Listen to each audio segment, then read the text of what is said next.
In 1982, a California Highway Patrol officer pulled a young woman over for speeding.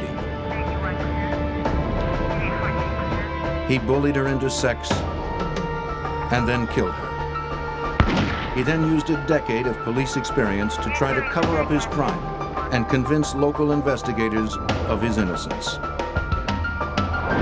But would he get away with it?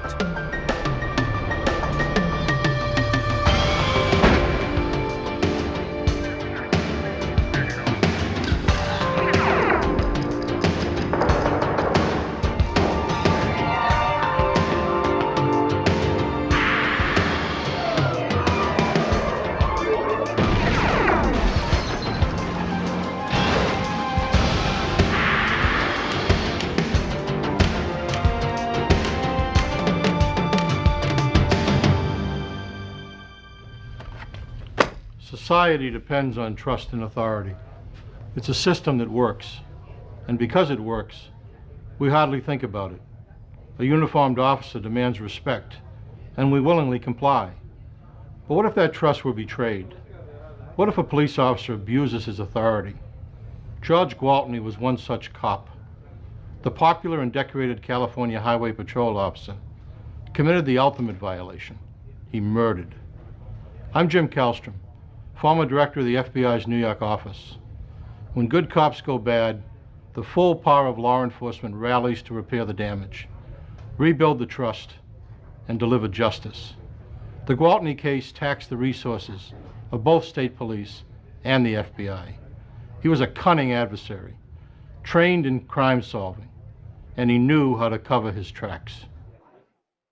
We go out to dinner or something like that and try to find something, ask some waiter. 23-year-old Robin Bishop had left her home in Las Vegas to visit a friend in Los Angeles. But then you gotta carry trays, so you gotta work on yours. Robin had hopes of becoming an actress. Her friend convinced her that if she was serious about acting, she had to move to LA. Okay, let's see. Robin headed back to Vegas to pack up and make the move. She was excited about her future. In Barstow, California, she stopped to call her mother and get a sandwich. Returning to her car, she fell under the gaze of a predator, California Highway Patrolman George Gwaltney.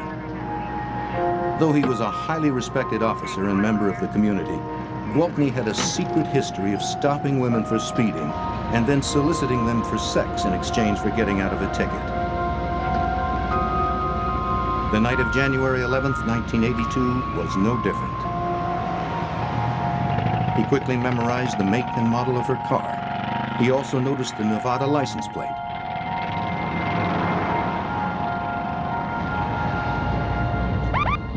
Next, Gwaltney saw a neighborhood boy he knew, a boy who, if necessary, could be used as a convenient alibi. Hey, Preston, you want a ride? Sure. He picked up Preston Olson and gave him a ride home. A former winner of the Officer of the Year award, Gwaltney was well known for such kind actions. Barstow parents trusted Gwaltney to keep a protective eye on their children. He dropped Preston off at his house and said hello to his parents. By now, the young woman whom Gwaltney had targeted would be well out of town, headed toward Nevada on Interstate 15. The ordinarily well-traveled highway was unusually quiet. He caught up with her on the empty highway east of Barstow.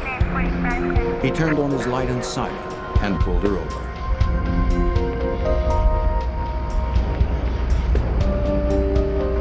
Robin Bishop had a string of tickets for speeding. She had in fact just finished a year of probation and had been given a warning that another ticket would cost her her license. Robin knew that a car and a driver's license would be essential for an aspiring actress in Los Angeles.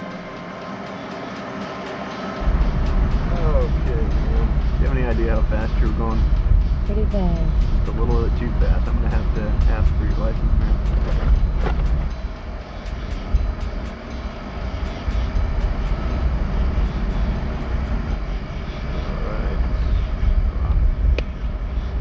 Okay, Robin, I'm going to have to ask you to get out of the vehicle and follow me back to my squad car. She left the keys in the ignition and her purse in the car. Let's take a little walk back to the squad car.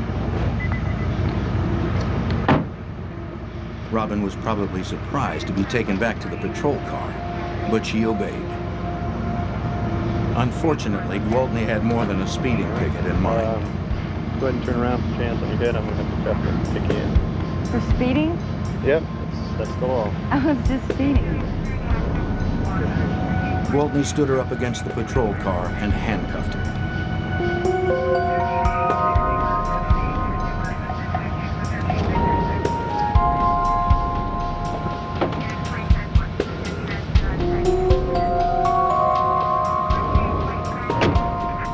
As he put her into his back seat, she must have been scared and confused. Why the handcuffs? Where was he taking her? Gwaltney returned to her car to get her purse. At that moment, a car with a lone driver passed by.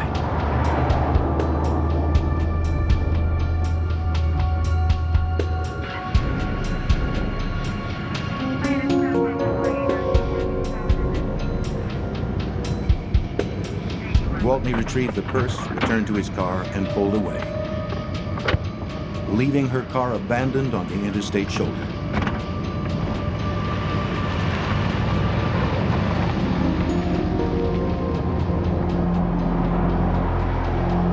He drove Robin to an exit that led to a seldom-used access road running parallel to the highway.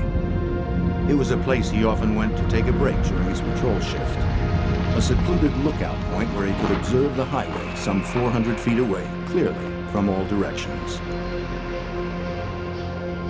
There, holding the threat of jail or loss of license over her, Gwaltney raped Robin Bishop.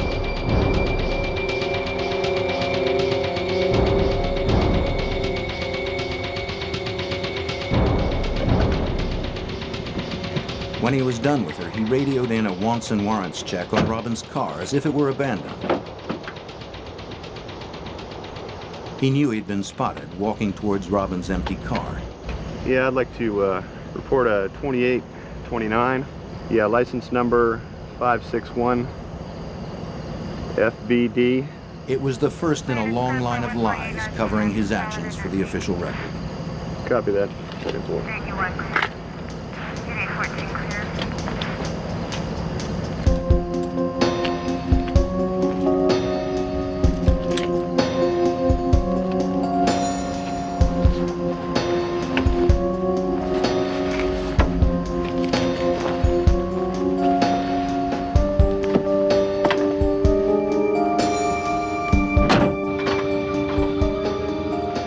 He drove her down the parallel access road to a point where Robin could walk back to her car.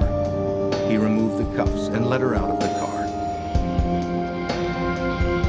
Things were working out for Gwaltney. He'd gotten what he was after and was simply going to let her go. But as she sat on the ground to put on her boots, something happened. Perhaps anger replaced fear now that she was released. Perhaps she threatened him with exposure. Her brother was a prosecutor in Nevada. Regardless, it would be her word against his.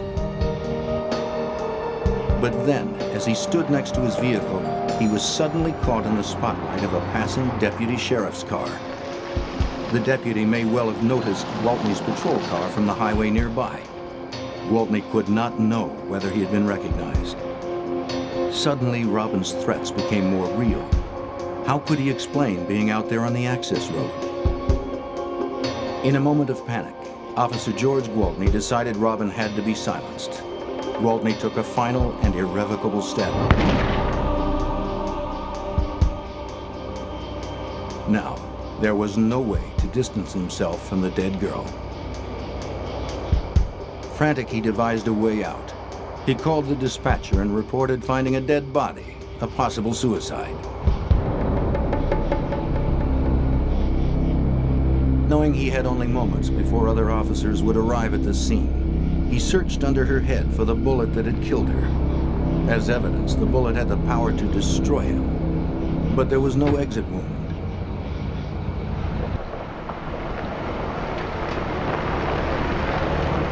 Homicide Detective Milt Rose of the San Bernardino County Sheriff's Department was sent to investigate the dead body found by Gwaltney. On his way to the crime scene, the dispatcher asked that he examine the abandoned car. as the body had been found a short distance away on the access road and was visible to investigators already at the crime scene. The police suspected there was a connection between the car and the body. I did not see any obvious signs of any malfunctions. No mechanical breakdowns. The tires were all in good condition. The vehicle was in gear. The keys were inside the vehicle. Why did the vehicle stop at the location it was at? At the crime scene, Officer Gwaltney was now composed and professional. He described how he found the victim, checked for a pulse, and looked in her purse for identification. The Nevada vehicle registration and driver's license identified her as Robin Bishop, owner of the abandoned car he had called in earlier. Although Officer Gwaltney had reported an apparent suicide, Detective Rose quickly ruled out that possibility. The victim had been shot in the back of the head at close range, then moved slightly. 4 inches from her head was a stream of blood on the ground. Clearly, this was a homicide. Recent rainfall made tracks and footprints from Gwaltney and his cruiser clearly visible in the damp sand. In this general area, we found a couple of footprints that appear to come around the front of the vehicle. They travel around in the front of the vehicle and off in a direction sorted towards the middle area of the vehicle. We travel over here into an area about where this bush is located, or right in this general area, and that's where Robin Bishop's body was found. The other footprints that we found were leading from the driver's door on the Highway Patrol unit to an area towards the front of the vehicle and then over towards Robin's body, kind of facing off in the easterly direction. The first officer arriving on the scene criticized Gwaltney for the profusion of his footprints, a clear contamination of the crime scene and uncharacteristically sloppy work. Why are you going to do this? You need to come to the crime scene out here. Further examination, I noticed what appeared to be marks on her wrist. The marks were familiar to any police officer. 2 thin marks across the top of her wrist and 1 across the bottom, typical of those made by handcuffs. Then, when Detective Rose examined the contents of the victim's purse, he could find no signs of robbery, but the vehicle registration and driver's license were lying on top of the purse's contents, as if they'd been shown to someone and quickly thrown back into the purse. It indicated to me that we needed to take a look at some type of vehicle stop or somebody in some type of position of authority possibly stop this car. To Rose, the evidence pointed to the involvement of a police officer or someone posing as one. Every investigator at the crime scene was either a friend or a colleague of Officer Gwaltney. That he might be connected with the crime was not even considered at this point. An autopsy was performed.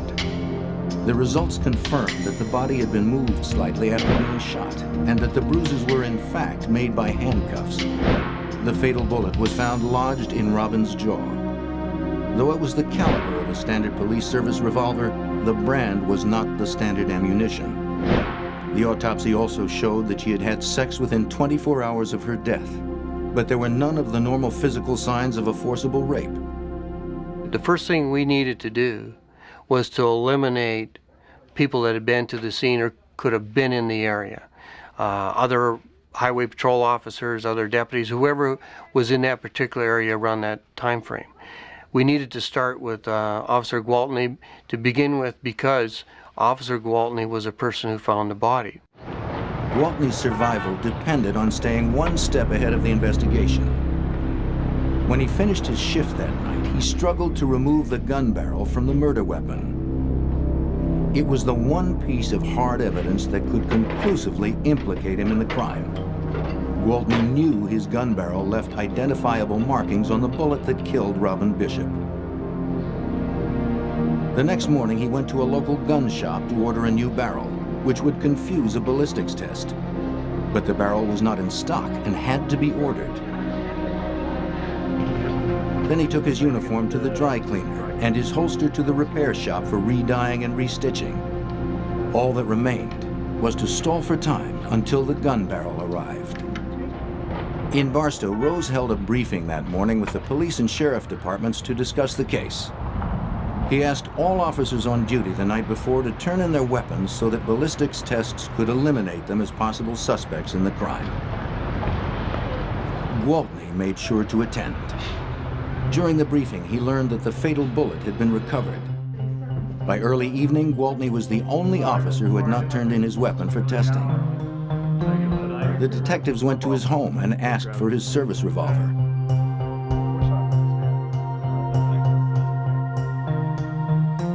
He returned moments later with the wrong gun, his off-duty weapon.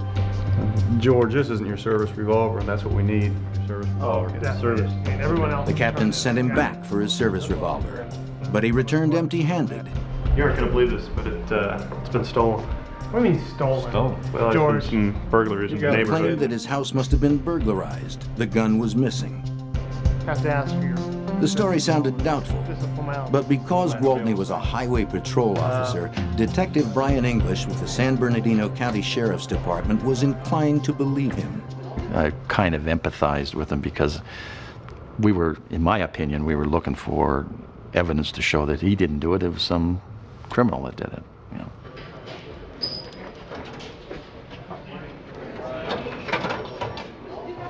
Gwaltney agreed to come to headquarters for questioning. But first, the detectives searched his locker for the missing weapon. They found nothing. Then we sat down and we started talking with Officer Gwaltney.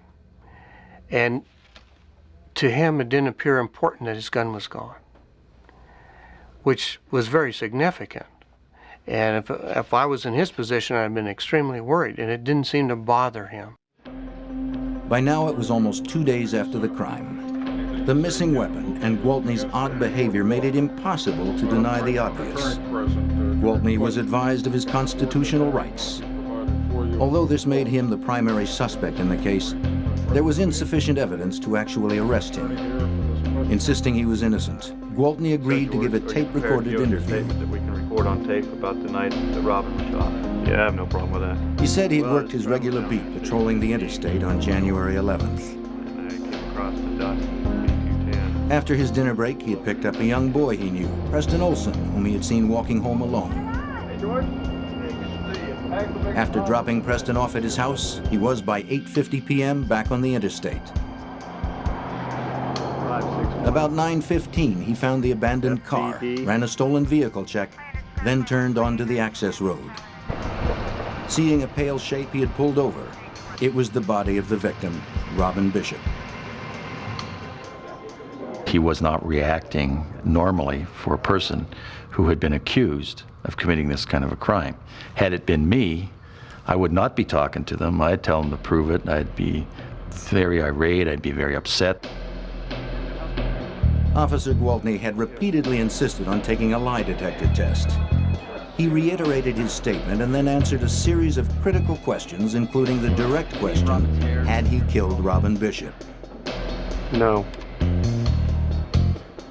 The examiner could find no sign of deception in the polygraph exam. Gwaltney had just crossed another hurdle in his cover-up. We transported George from the Barstow station back down to San Bernardino for the questioning. At that time, George gave his consent to go ahead and search his house.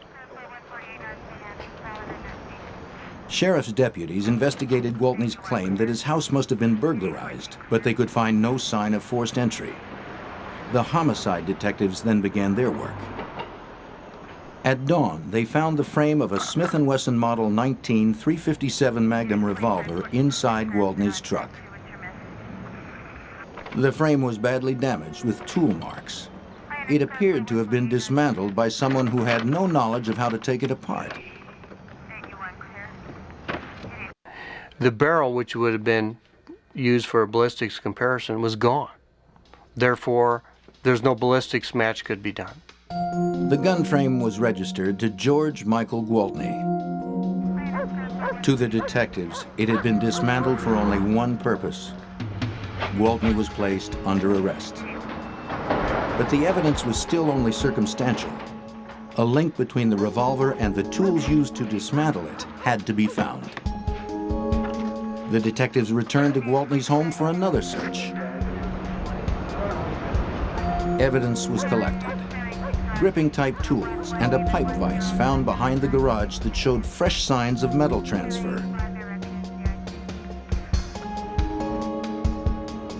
In the bedroom closet, detectives found 5 boxes of bullets bearing the CHP insignia. In the boxes among the standard police rounds, they found 27 bullets of another brand. 357 caliber 158 grain soft points made by Remington Arms, the same kind of bullet that killed Robin Bishop.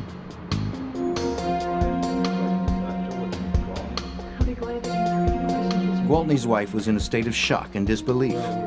When questioned, she assured the detectives again and again that George had not been acting strangely or in any way different lately. He was a good husband and a good father to their children. He's a wonderful husband, a very caring father. News of Gwaltney's arrest stunned the small community of Barstow. His fellow officers had known and respected him for decades. Despite the considerable evidence against Gwaltney, they were unable to accept his possible guilt. Pretty dramatic and emotional thing when another law enforcement officer is accused of committing a murder. Most of the people knew George, and they could not believe that George Gwaltney could have done something so bad. I recall a couple of the officers that were close friends of his were in tears when I was interviewing them because they didn't want to believe that George could do this. Even the investigators struggled to come to grips with the conclusion they had been forced to draw. My feeling was, he didn't do it. He couldn't do it. He's a highway patrolman. But the evidence continued to mount. Semen was found in the backseat of Gwaltney's cruiser and in Robin's jeans. A critical report was filed by Sheriff's Deputy Roger Kaufman, who had been out of town the days following the crime and had only just learned of Gwaltney's arrest. He described driving by the exact crime scene area about the time of the murder. From the interstate, he spotted a car's parking lights on the little-used access road. Shining his spotlight on the car, he saw an officer standing by it, but was driving too fast to identify him. Barely minutes later, he heard a very upset Gwaltney calling in a possible suicide on the radio. He'd been surprised to hear Gwaltney, a man known for his unshakable presence, sounding so agitated, but had not given the incident any thought until he learned of the arrest. As the investigation progressed, it became apparent that Gwaltney had used his knowledge of investigative procedure to thwart detectives' efforts to collect evidence against him. Have you any spots on me? His uniform had been dry cleaned, his holster re-dyed and restitched, allegedly for an upcoming inspection. Any evidence of blood or tissue transferred from the gun had been destroyed. His footprints had altered the crime scene.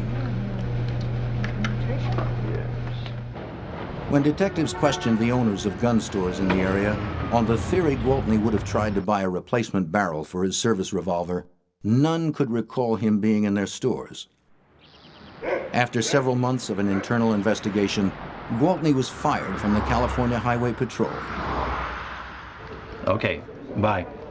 Now convinced that he had committed the worst imaginable crime, detectives were still unable to prove Gwaltney was lying.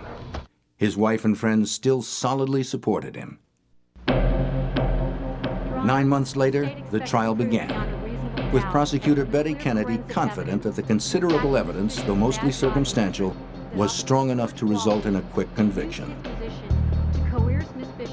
In his opening statement, defense attorney George Porter told the jury that George Michael Gwaltney was the victim of a frame-up, possibly by someone in his own department.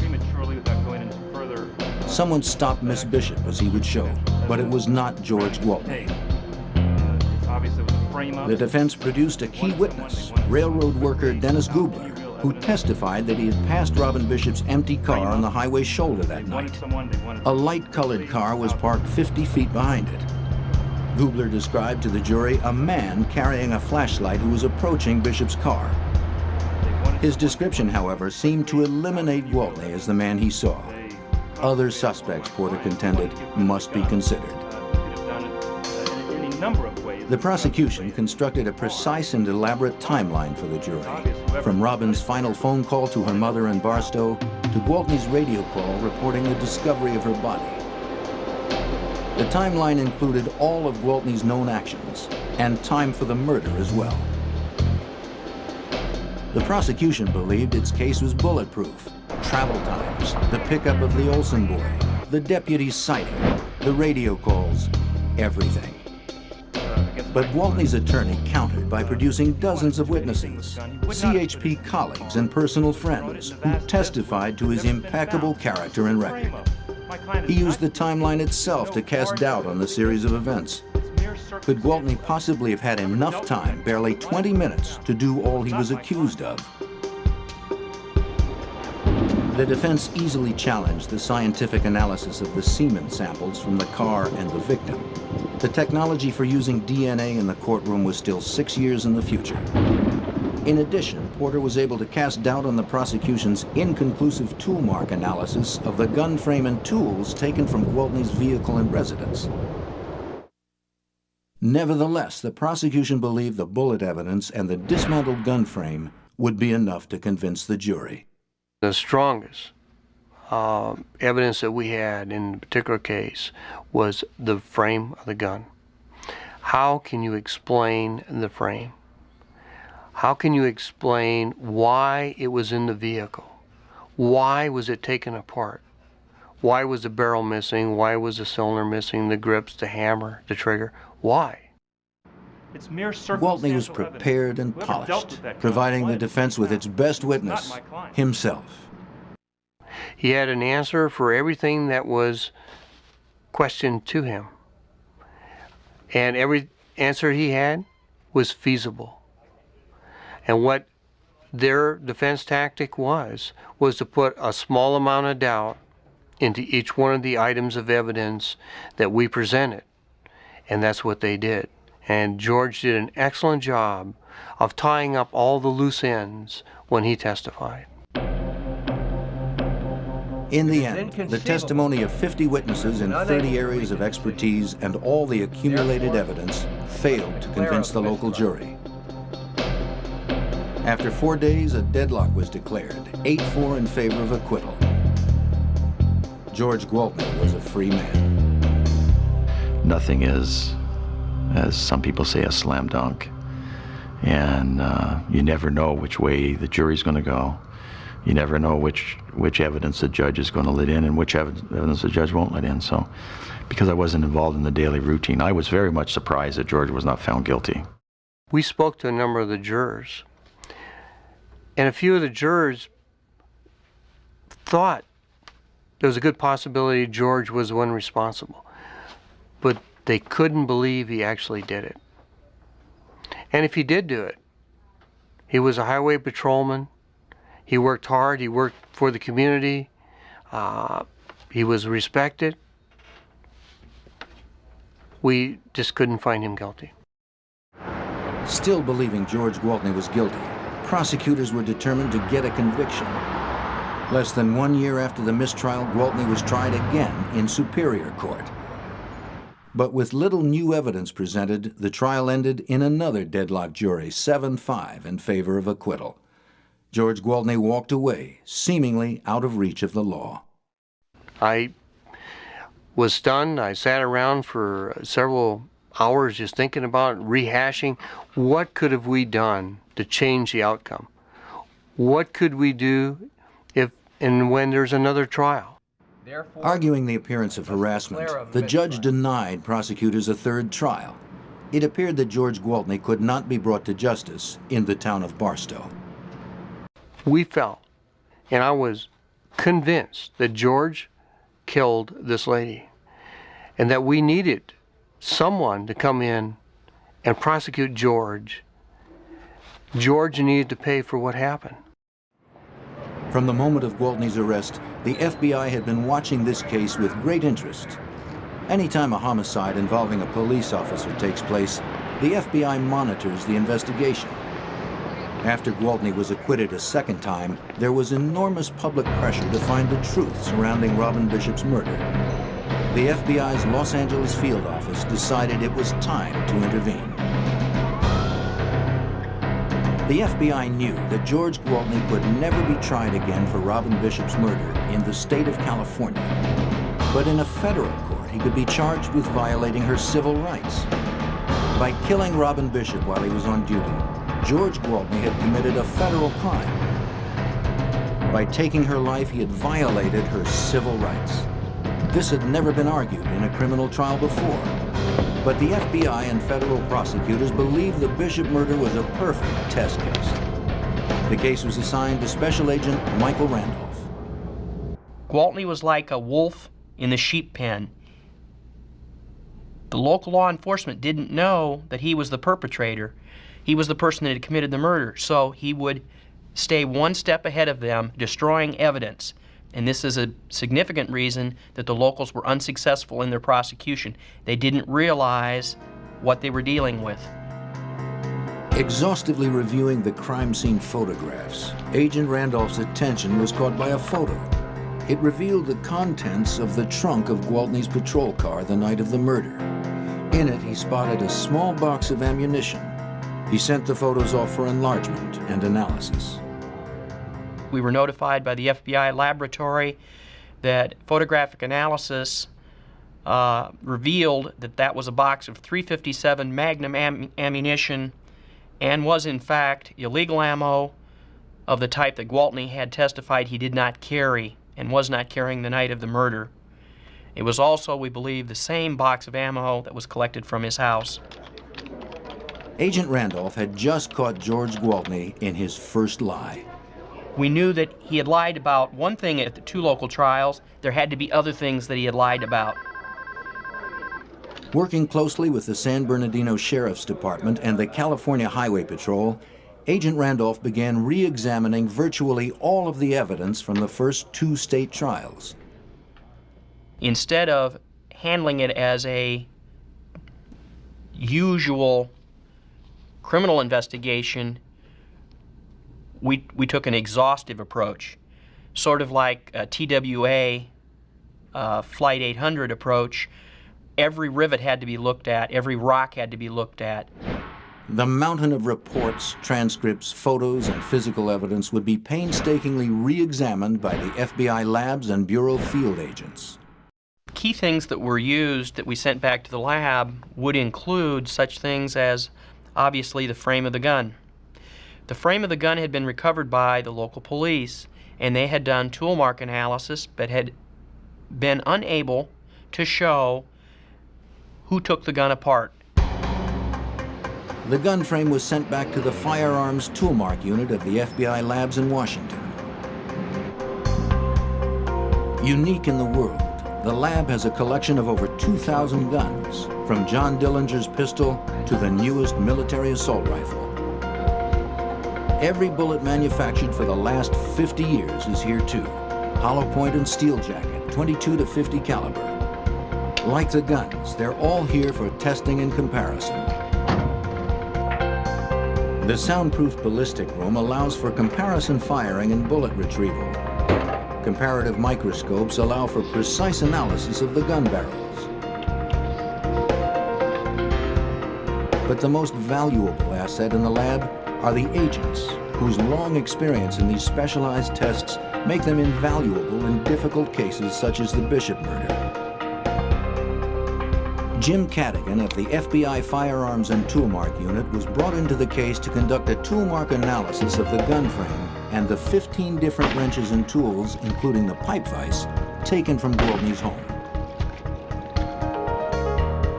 Steel tools almost always leave behind some distinctive and often microscopic mark after their use, a signature as unique as a fingerprint.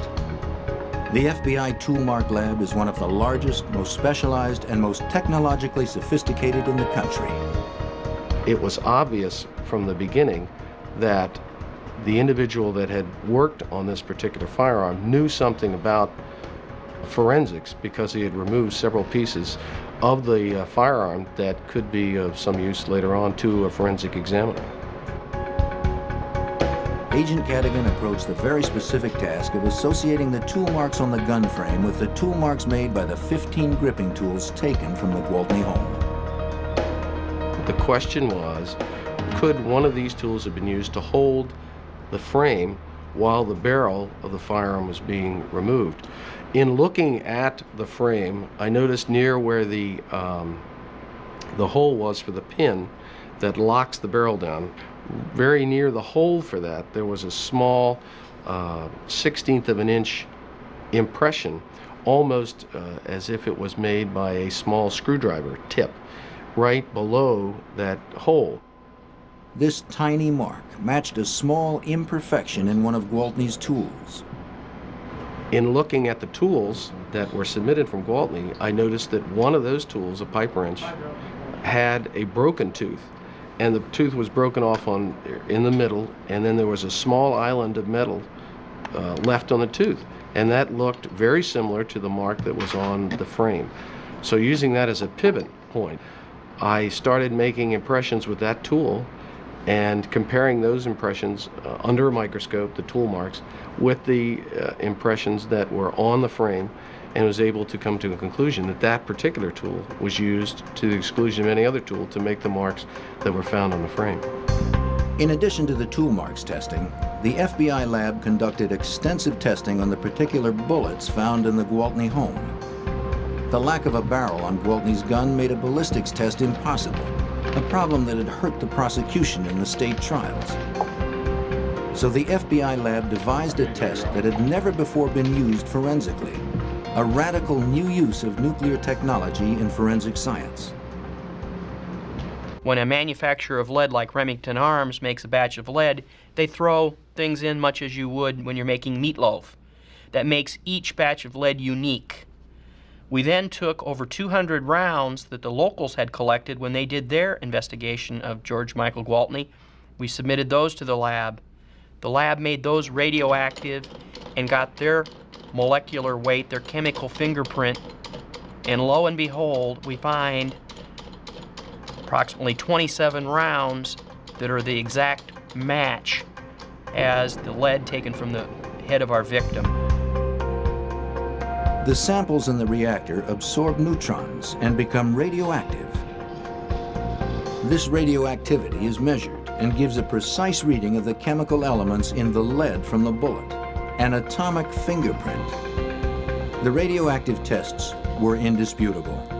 Each of the 27 bullets found in Gwaltney's closet, bullets he had sworn under oath he did not own, had come from the same batch of lead as the bullet that killed Robin Bishop.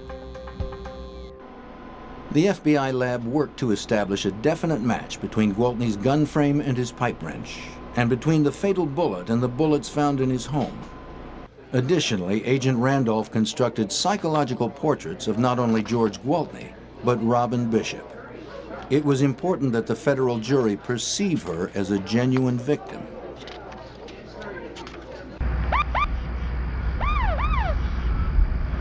Robin Bishop was raped by someone she was taught to respect and trust, an officer of the law. This made it very easy to understand the lack of force of violence that was evident in the crime scene other than the trauma. And she was compliant. She respected law enforcement authority. She's the type of person that pulled over and opened her wallet and handed her and stood out and was handcuffed even though she knew all she had done was a speeding ticket. It made her an easy victim. In the same way, the FBI examined every aspect of Gwaltney's background to gain an understanding of his behavior around women. By questioning a woman who admitted to having an affair with Gwaltney, it was learned that she would meet him at his regular spot along the isolated highway for sex. The same exit to the access road where he had taken Robin Bishop. Every woman who received a summons from Gwaltney in the last 2 years was contacted, and a pattern emerged. Nearly a dozen women claimed that Gwaltney had solicited them for sex or touched them suggestively. This indicated to us that this was not an isolated sexual assault with Mr. Gwaltney. This is a type of pattern of behavior. When he put his uniform on, he became predatory towards females, was our conclusion. Witness testimony from the state trials was also carefully re-examined for discrepancies that could lead to breaks in the case. In some instances, the FBI leaned hard with the weight of federal authority. Many witnesses were reluctant to testify, fearful. It's a small community, everybody knows everybody. We had to let them know that a federal investigation is just not a local matter that's going to blow away with the wind out in the desert. We're going to be here until this is resolved. This persistence led to one of the most crucial breakthroughs in the case. San Bernardino Sheriff's detectives had originally interviewed the owners of Barstow gun shops for signs that Gwaltney might have tried to buy a replacement barrel for his service revolver the day after the crime. None claimed to have seen him.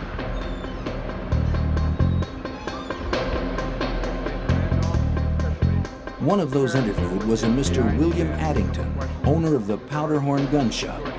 He had denied during both state trial investigations that George Gwaltney had been in his shop the day after the murder.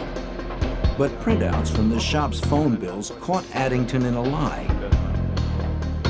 And we found toll records that show the day after the homicide, late in the afternoon, after the briefing that Gwaltney had attended, Mr. Addington had made a phone call up to this gun shop in Sacramento attempting to order a barrel for the type of weapon that Mr. Gwaltney carried that was now missing the barrel.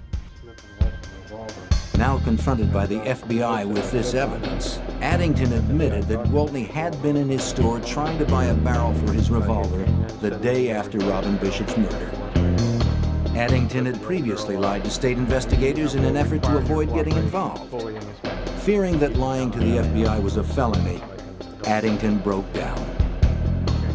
Reviewing the timeline of events, the FBI found that Gwaltney had created a false alibi to cover his visit to the gun shop and shoe repair shop where he'd had his holster cleaned and dyed, claiming to be on duty at the time.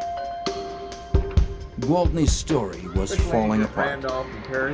But the most important part of the timeline that the FBI reviewed was the pickup and delivery of the neighborhood boy Preston Olson.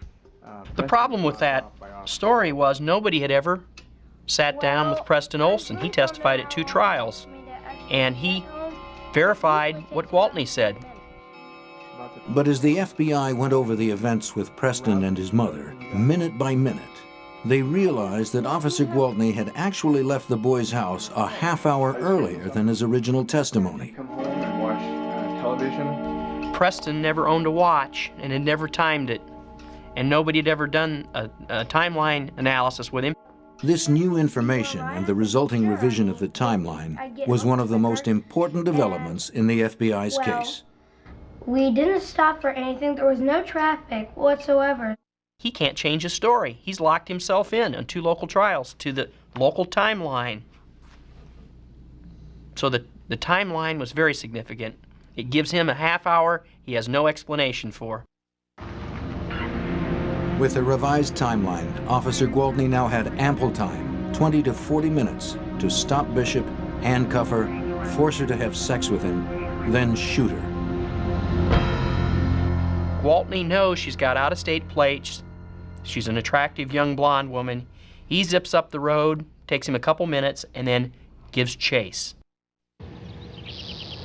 Finally, Dr. Edward Blake of Forensic Science Associates was contacted to re-examine the semen evidence from the first 2 trials. Prior to the use of DNA in criminal trials, the use of semen as evidence was problematic. But the FBI felt there might still be a way to use what they had. Gwaltney had had a vasectomy and had it reversed. Was there any way this information could be used in the identification and matching of his semen with the crime scene specimens? Federal prosecutors asked Dr. Blake, a forensic serologist, if there were any new scientific developments that might help the investigation. He said, well, I mean, science does progress over time, does it not, Dr. Blake? I mean, maybe there's something, and would you be willing to just look into the matter? And I said, well, I happen to know some people that are involved in fertility work, And one of the elements that's involved in this case is the idea that Mr. Gwaltney had had a vasectomy and had it reversed. Dr. Blake learned from colleagues at the University of California that a vasectomy reversal can sometimes cause the production of anti-sperm antibodies. The body reacts to sperm seeping into the bloodstream as if it were invading germs. The phenomenon is highly unusual and could conceivably be used as a marker in seminal fluid. He sent samples from Gwaltney to the University of California lab. We found that not only do those fluids contain the anti-sperm antibodies, the antibodies were there at very, very high levels. And that provided the incentive to then explore the evidence itself. Dr. Blake learned of a new test used in fertility studies. It was called the immunobead assay test and could determine the presence of anti-sperm antibodies in the crime scene samples. Because this kind of evidence had never been used in court before, Dr. Blake videotaped the test to show the jury in the federal trial. Ultimately, extracts that were prepared from a pair of genes that were on Robin Bishop's body, samples that were taken from the Highway Patrol car seat were prepared, and these samples were tested for the presence of these anti-sperm antibodies. And in both of those samples, the anti-sperm antibodies were found. During the 6-month FBI investigation, all of the re-examined evidence and all of the new witness testimony led to one bedrock certainty for the special agents working on the case. We know we've got the right guy, and we're going to get him. George Gwaltney was going back to court. George Michael Gwaltney was indicted by a federal grand jury for violating the civil rights of Robin Bishop and arrested. He was the first California law officer to be charged under the federal civil rights statute.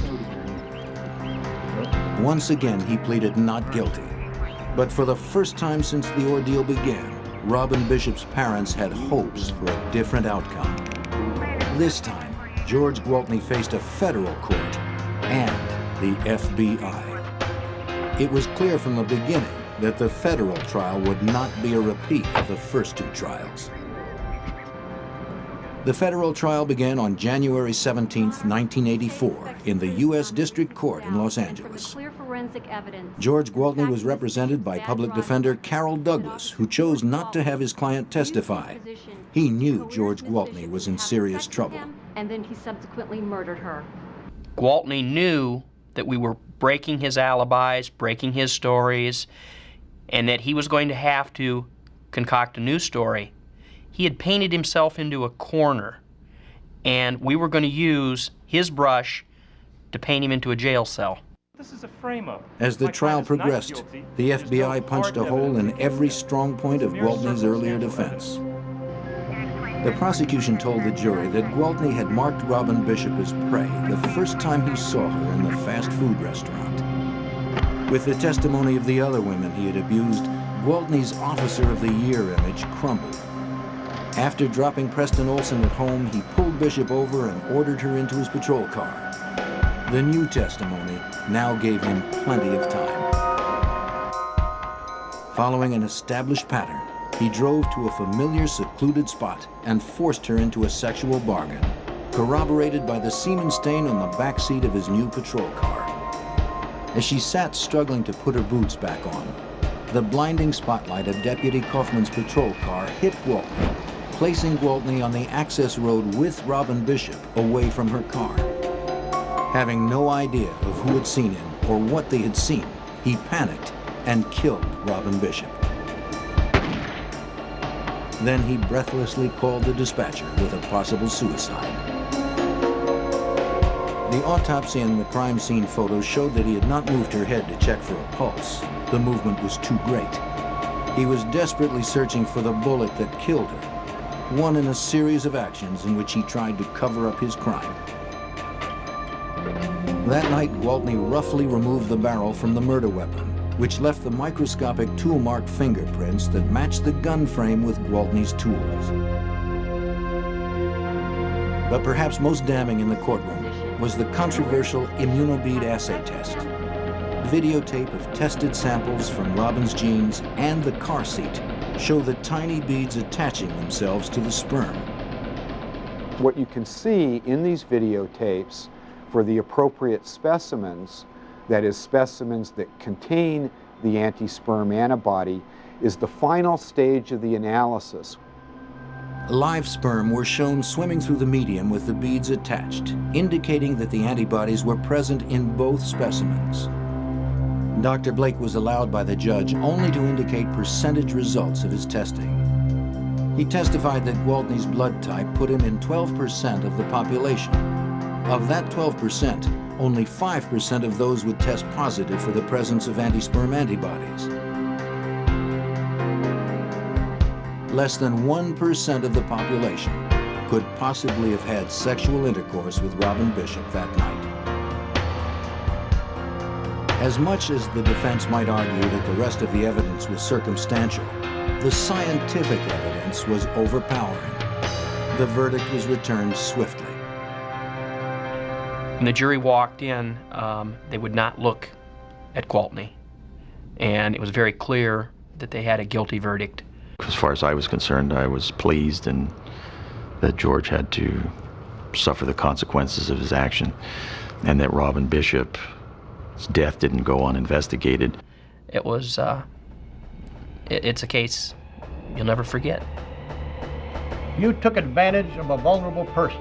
The judge gave George Gwaltney the stiffest possible sentence, a maximum federal prison term of 90 years and a minimum term of 30 years before becoming eligible for parole. Mr. Gwaltney, you have 12 years betrayed later, your badge. George Gwaltney died in prison of a heart attack. To the end, he claimed he was innocent and had been the victim of a frame-up.